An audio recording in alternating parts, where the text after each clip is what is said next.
বিশ্ব বন্ধুর আমার,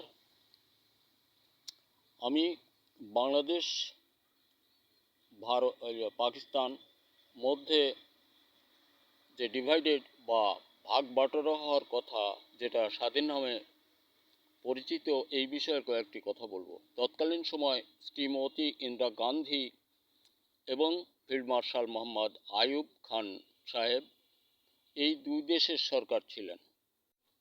ওনাদের মধ্যে বিশেষ বিষয় কিছু কথা কথনের জন্য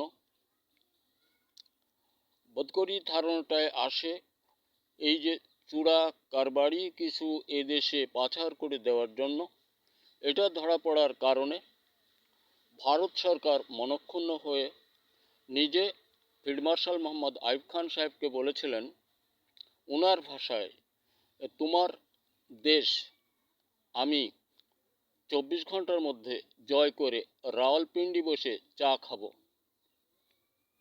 বন্ধুরা আমার, এটা একটা বাস্তব সত্য কথা। আর প্রত্যুত্তরে ফিল্ড মার্শাল মোহাম্মদ আইয়ুব খান সাহেব বলেছিলেন ওনার ভাষায়, तुम क्यों ने बताता है मेरे मुल्क में ले लिए हम बैठे रहिए, মানে তুমি আমার দেশটাকে জয় করে নিবা আর আমি কি বসে থাকবো?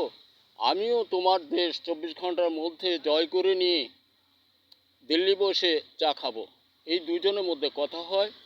তখন বিভিন্ন সেক্টরে বর্ডারে বিভিন্ন ধরনের সৈনিক মোতায়েন দিয়ে ফিল্ড মার্শাল মোহাম্মদ আইয়ুব খান সাহেব নিজেই যুদ্ধ ঘোষণা করে দিয়েছিলেন। এবং এই যুদ্ধটা 72 ঘন্টার পরে গিয়ে জাতিসংঘকে ভারত সরকার শ্রীমতী ইন্দিরা গান্ধী নিজে সেখানে গিয়ে ওনাদের সঙ্গে অনেক অনুনয় বিনয় করে এই যুদ্ধটাকে থামালেন। থামাবার পর শুরু হয়ে গেল এই দেশ স্বাধীনের নেশা শ্রীমতী ইন্দিরা গান্ধীর মাথায়। তখন দিন দিন কালক্রমে উনি পেয়ে গেলেন আমাদের দেশের শেখ মুজিবুর রহমান সাহেবকে। বন্ধুরা আমার, মুজিবুর রহমান সাহেবকে হাতে পেয়ে ওনার রাজনীতি সম্পর্ক দিয়ে বিভিন্ন কলা কৌশল বুঝপর দিয়ে তারপরে যেটা হলো আগামী ভিডিওতে আমি বলবো, কারণ এটা ধীরে ধীরে আমরা একটু বুঝতে চাই, বোঝার প্রয়োজন আছে। আর সেই স্বাধীনতায় আজকে আমরা ভোগ করতেছিলাম 100 পরাধীনতার নাগপাশে দোল দিয়ে। মুজিবুর রহমান সাহেবকে ওনারা হাতে পেয়ে যেটা করার ছিল ওনারা করেছেন। স্বাধীন এই দেশ হয়েছিল না তখন, বলা চলে স্বাধীন হয়েছিল তখন ভারত। কারণ পাকিস্তানকে ভয় করত সমগ্র ভারতবাসী। ইস্ট ওয়েস্ট দুই পাকিস্তান মিলে একটা পাকিস্তান ছিল। শুধু ভয়ই করতো না, ভয়ে আর্তনাদিত অবস্থা ওনাদের মধ্যে সদা জাগ্রত থাকতো, কখন যেন কি হয়ে যায়। আর এইখানে এই দেশটাকে দুর্বল করার জন্য এই দুটো দেশকে ভাগ করে দিলেন শ্রীমতী ইন্দিরা গান্ধীর কৌশলগুলির পর কি হলো আগামী ভিডিওতে আমি বলবো। ধন্যবাদ। আর সাথে দেশময়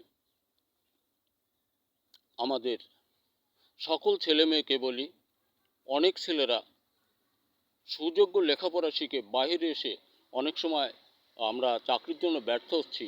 আমরা আমাদের কর্মময় জীবনটাকে এমন হাতে করে নিই, যখন বাবা মা স্কুলে ভর্তি করে দেন, সাথে নিজেরা একটা কর্ম খুঁজে বের করে নিই। বাবা মাকেও বলি একটু কর্ম দেবেন, এটাই ওরা চিন্তাশীল হোক।